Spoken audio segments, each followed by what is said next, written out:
Welcome to the show, Pete. Yeah, thanks for having me. Hey, you've been on the show a couple of times, probably the most out of all the guests we've had so far. Well, actually, I'm very sure. So you don't need to do an in-depth introduction, but for those who haven't listened to any of the episodes before, what do you do for Broadcom? And more importantly, what keeps you up at night? That's what I'm interested in understanding.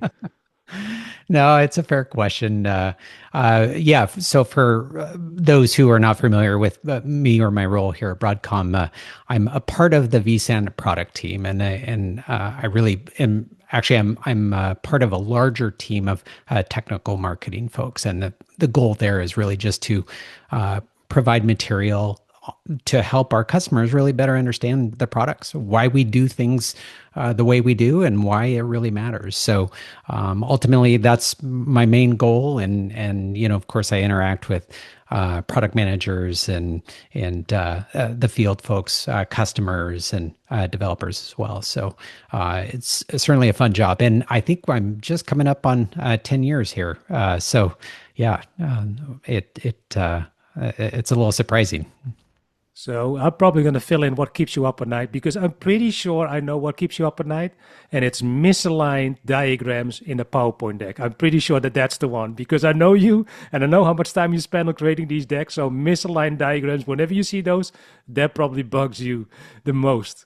It is, and it brings up a good point because once you see it, you can't unsee it. So whether I'm looking at my own or even somebody else's, I see something like that, and yeah, it's just hard to overlook from that point forward. So yeah, thanks for the reminder. No, it's pretty obvious. If you look at your decks, it's always very clear that you made them first and foremost, because of the amount of details that go in, but also how slick they look. So you do a fantastic job, and I hope you keep on doing that in the foreseeable future. Now, we just had the announcement for VCF 9.1, and I actually saw that you already had a podcast recording for with the folks for virtually speaking, but of course, we're going to do something similar today, not the same, but something similar. Mhm. But before we dive into the vSAN specifics, what stood out the most for you in terms of the different themes for this particular release? Because I know there are always different themes and different focus areas. So what stood out the most for you with 9.1? Well, for one of the things that I think that stood out for me, anyways, is that we're really starting to see the benefits of making sure that the different parts of VMware Cloud Foundation work as a cohesive platform. I mean, VCF has been around for many years now, but in many ways, it was a collection of these discrete components and products that was packaged under, essentially a suite.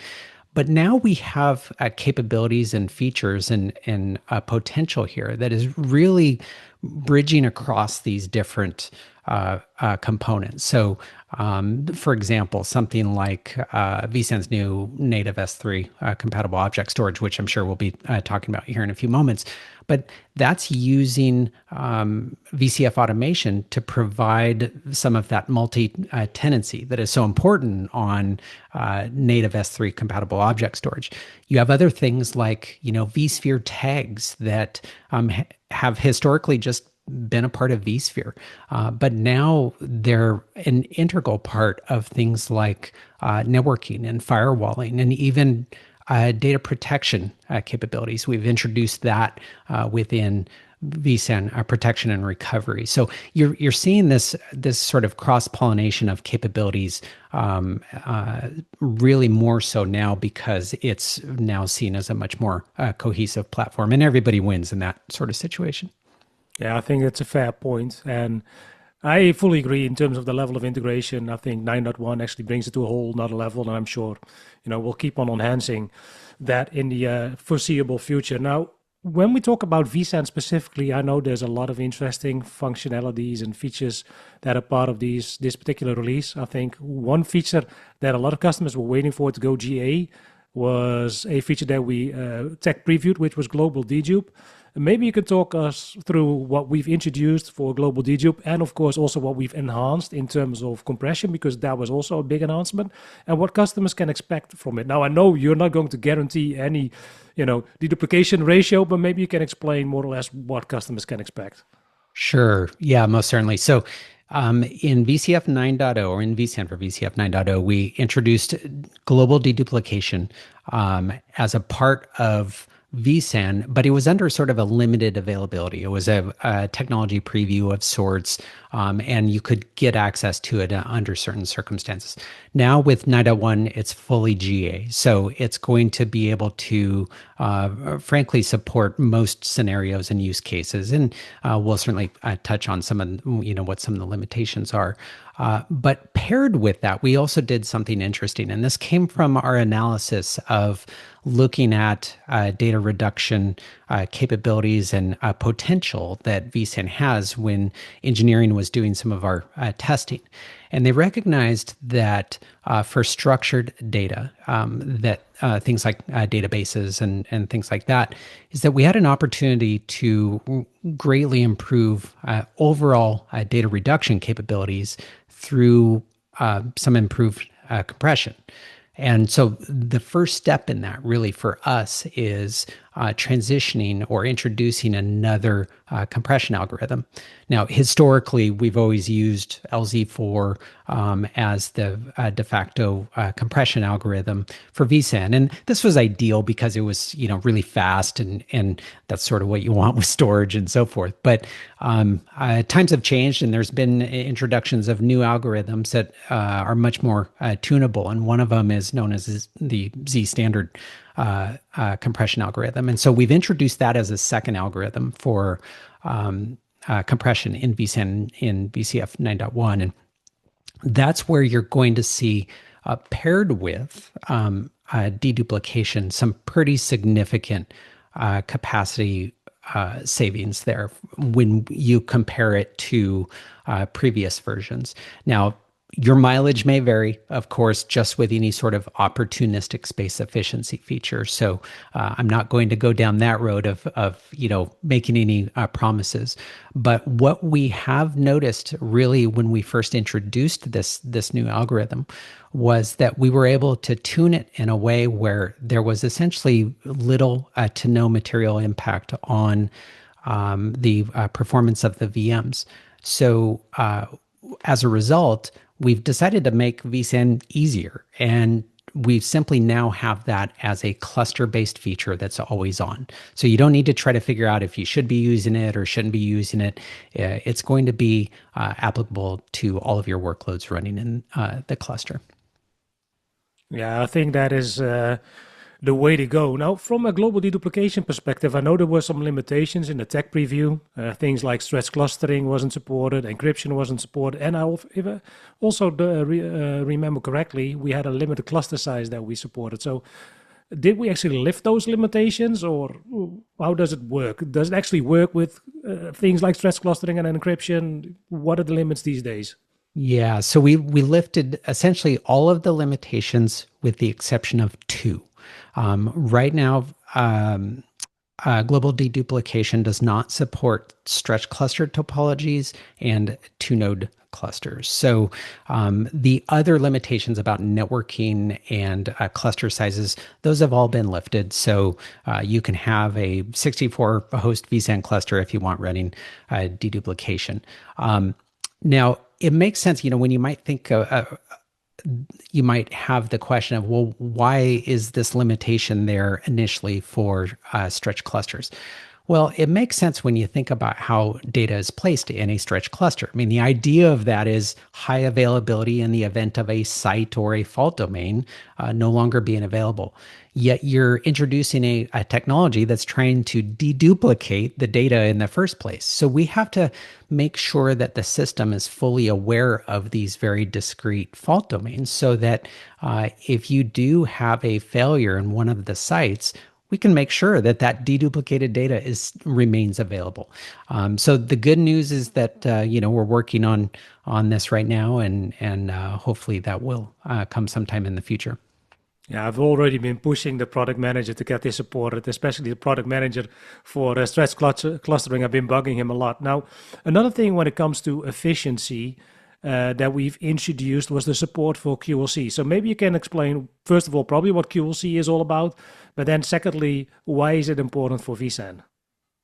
Yeah. So when we think about any sort of attempt to drive down the cost of storage, it's really a two-faceted approach. The one side is looking at how can we do that via software techniques, and things like deduplication and compression are really good examples. But the other approach is really looking at what type of supported hardware can we use with vSAN. And that's where the introduction of QLC comes in to play. QLC is a much more value-based, high capacity, lower endurance type of NAND flash storage device. Now, we're introducing it initially through a new category of vSAN ready nodes that are intended specifically for cyber recovery scenarios.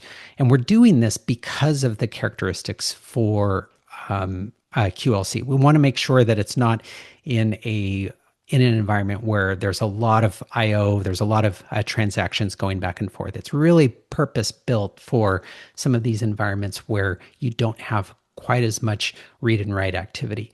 And that's really ideal for something like a ransomware recovery clean room or a DR site or something like that. So this is the introduction of this was sort of introduced at the same time as vSAN for VCF 9.1.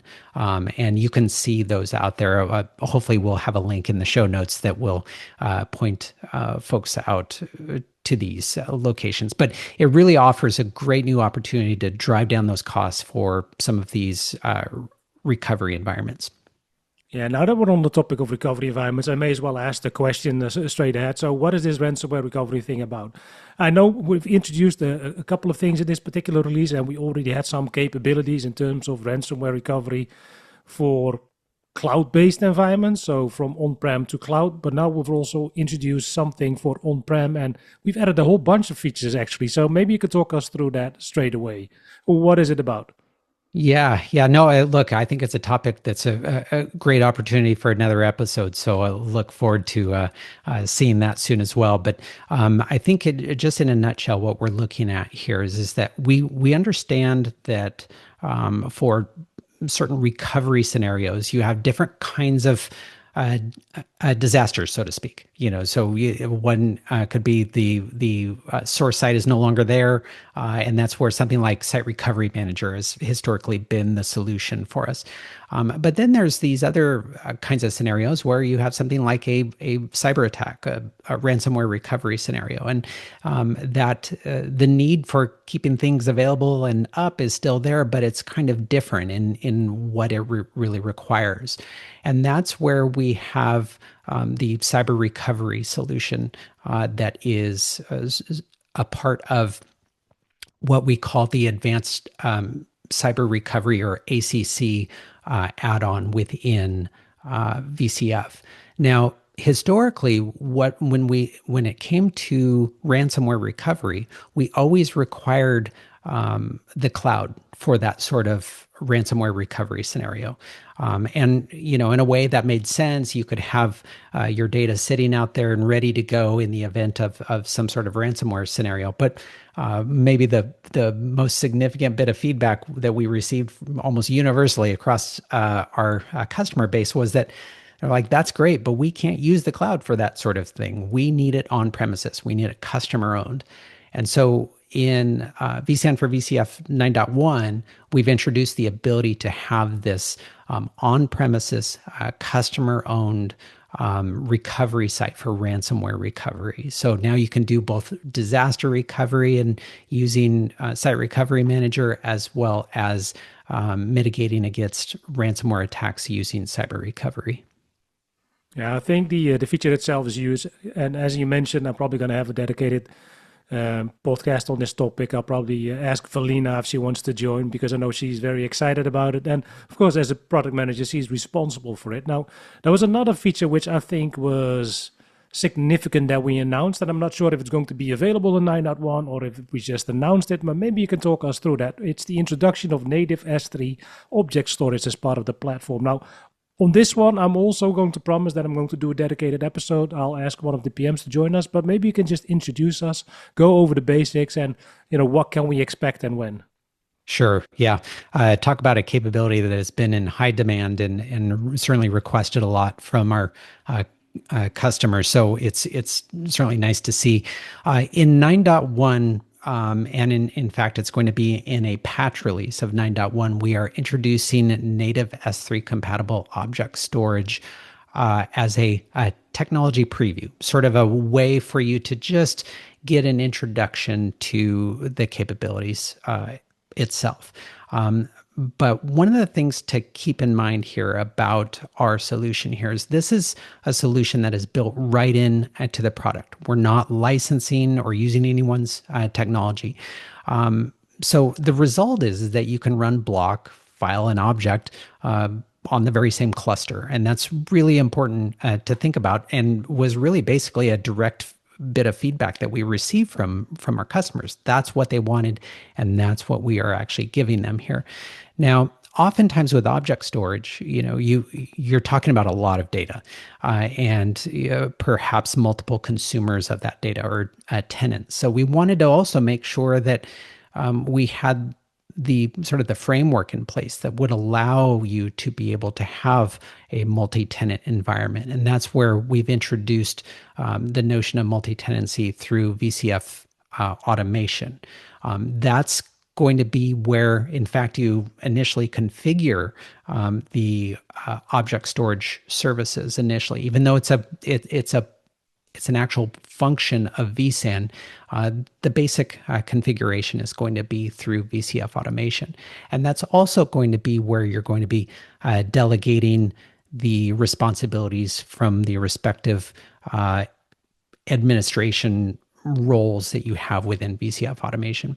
Now, initially, the emphasis, of course, is using it through VCF automation, but that's not the only way. We will provide access for administration and use through vSphere Supervisor. So if you have existing workflows in place, you don't necessarily have to change those workflows. I think that that's really important. So this, once again, it's going to be a part of a patch as a part of vSAN for VCF 9.1. So stay tuned on that, and we'll certainly have a lot more material in the near future on this new capability. Yeah, I think it's a fantastic capability that we're planning on introducing, and I think, as you mentioned, if you look at how it has been implemented, especially the ease of management through VCFA is something that customers will really appreciate. In my opinion, I think what's even bigger, especially if you compare it to some of the other platforms, is the whole lifecycle management aspect, because it's going to be an integral part of VCF itself. It also means that from a lifecycle management perspective, it will be 10 times easier to manage it, to upgrade it than any other platform out there, because they're not separate instances. It all belongs to the whole VCF stack. Now, when it comes to vSAN itself, there's one really big feature that we've also introduced, and it kind of took me by surprise.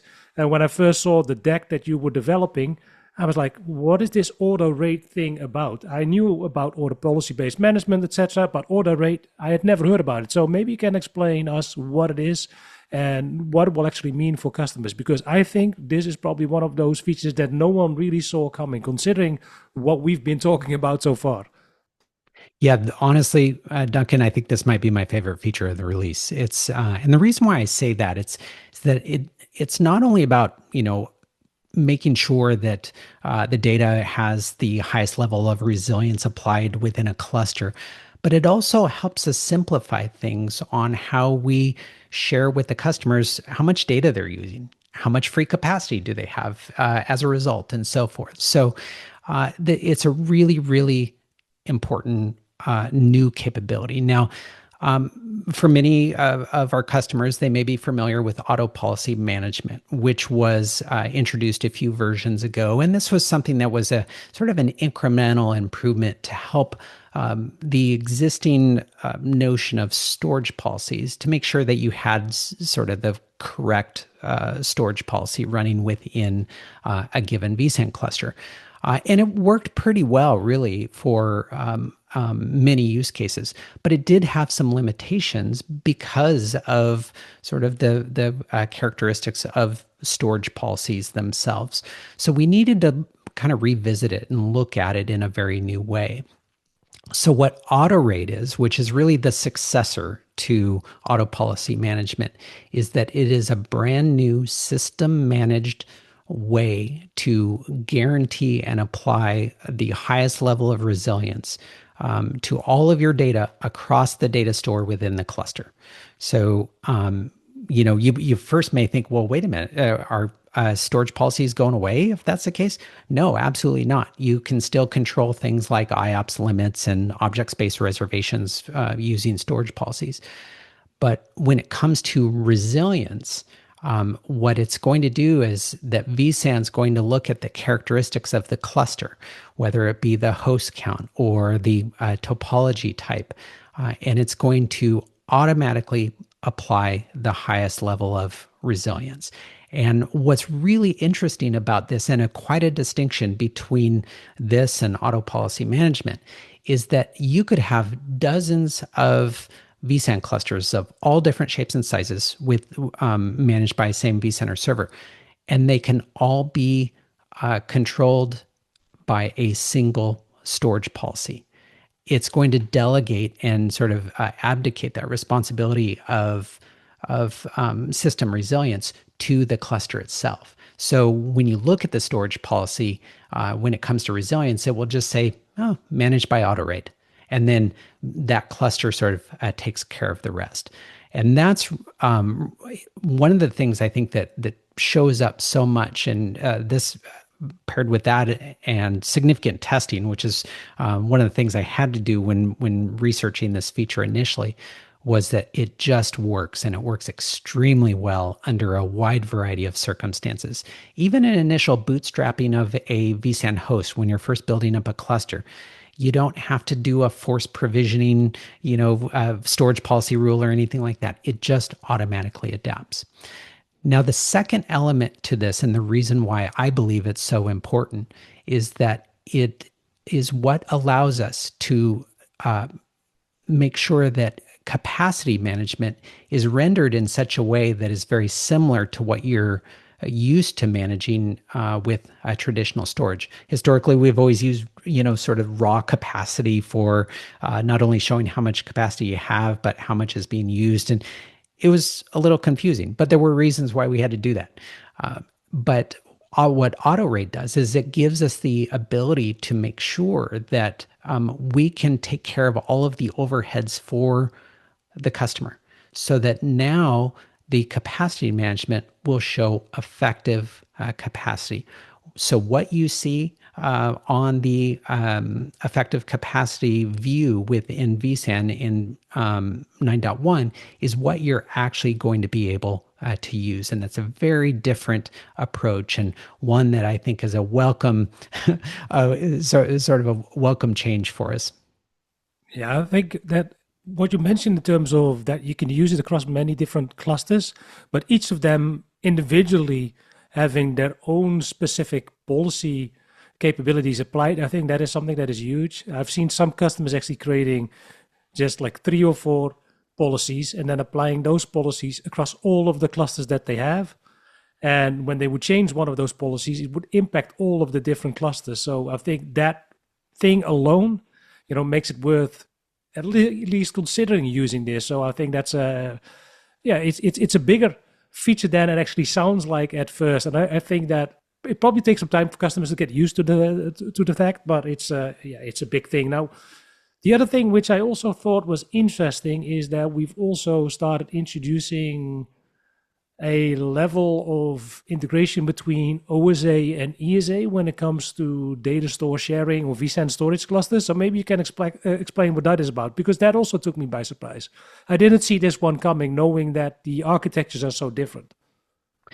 Yeah, so essentially what this new capability is that we can now, for any sort of data store sharing between 2 vSAN clusters, you can mount a remote data store, let's say from an ESA cluster to an OSA cluster, or vice versa. or you could have a vSphere cluster that is mounting the data store of an OSA cluster as well as mounting the data store of an ESA cluster simultaneously.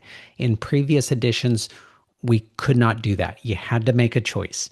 And unfortunately, that choice was very restrictive for some of our customers because in fact, they were using this as a method of being able to migrate and transition their data or slowly work off some older hardware. And it was, there was a barrier there. There was a technology barrier there. Well, we've removed that. So it really frees up the lanes of opportunity and being able to say, okay, I have these older systems and I'm migrating over to another set of clusters. Now I don't have to worry about which architecture is being used. It can also help scenarios where you may have some older hardware, some older OSA clusters that they're no longer sort of meeting the needs from a hyperconverged perspective. Maybe you just want to run them as vSphere hosts and mount up to a vSAN storage cluster. Well, this is a great scenario where you can sort of remove or transition a lot of those workloads off to that vSAN storage cluster and no longer use that data store, but you never could in the past because they were simply two different architectures. So really frees up a lot of opportunity for our customers. Yeah, I think the cross-mounting feature is probably one of the most requested features that I've seen, especially because a lot of those older OSA clusters are starting to run out of disk space. And of course, there's this new shiny object there called vSAN ESA, and it may have some spare capacity. So being able to leverage that, I think it's pretty big. Now, we had some other requests as well over the last couple of years, and they were all around scale and performance. And we've introduced some enhancements specifically for cloud native workloads and for file services. So, as a last thing, maybe you can talk us through those as well. And of course, I'm going to point everyone to all of the blog posts that you are writing and have written, because I know there's, a whole queue of articles already lined up. So I'll make sure to include those, because some of these numbers you will probably forget about instantly. Yeah. Yeah, no, that it's worth noting really on some of these things because scale is a challenge for many of our customers. Something can work fine at a small scale, but eventually run in to limits. So I think it's worth sharing some of these changes that we've done. The first bit really is focused on sort of this notion of improving scalability for cloud native applications and services. And the first part is that we have made some technical improvements in our file services. When we think about scalability, oftentimes it's about overall storage capacity and the number of connections that are being used for access. But those kinds of things, if you think about it, put a significant demand on the backing data. Doing something like a directory listing is no longer a trivial aspect because it's trying to gather a lot of metadata and so forth. What we were able to do, especially during the development of some of our native S3 compatible object storage, is we were able to introduce a brand new proprietary, what's known as a zero copy protocol. And what this does is it helps us pass through the system stack these sorts of commands that you're using for things like opening a file within file services or doing a directory listing and metadata operations, and make it much faster. We've seen anywhere between 2 and 7 times faster in some of these cases. And this was a pretty significant improvement for us because this is really what you're feeling in terms of overall speed. In fact, we've had pretty good performance within vSAN file services in terms of payload activity, but it was sort of these metadata operations that there was a great opportunity for improvement. We've also introduced some other scalability improvements within other aspects. We've now are supporting up to 25,000 persistent volumes per supervisor or vCenter server. And we've also improved some of the abilities of the VM service within VCF automation, where you can use snapshots, for example, at scale. and even provision some clustered applications as well using shared VMDKs and so forth. So these are enhancements that really focus on doing things at a broad scale and making sure that we can meet some of the scalability and the performance expectations. Yeah, I know a few customers that will be very happy about these enhancements because they've been bugging us about it for a while now. Now, before I let you go, Pete, any famous last words or any final thoughts you would like to share? No, what I would say is that, yeah, we do have a lot of new technical content sort of going over all of these features. It's already available, and certainly some new blog posts in the coming days will be put out. But really, my main thought is after seeing some of your long distance running achievements lately, I think I need to head out for a run now. It's although it's going to be much shorter than yours, so I'm just going to have to live with that. I think it's time to start ramping up the mileage, Pete. I'll make sure to create a nice PowerPoint deck for you with a training plan for the upcoming month, so we can do a nice long run in Las Vegas when we meet up again. Oh, that sounds great. Awesome. Thank you very much, Pete. Talk to you next time. Yeah, sounds good. And that's it. Thanks for tuning in to the Unexplored Territory podcast. If you enjoyed this episode, don't forget to subscribe and leave a review or rating wherever possible. And please join us again next time as we uncover more insights into cutting-edge solutions shaping the world of IT. Until then, staying comfortable, keep exploring.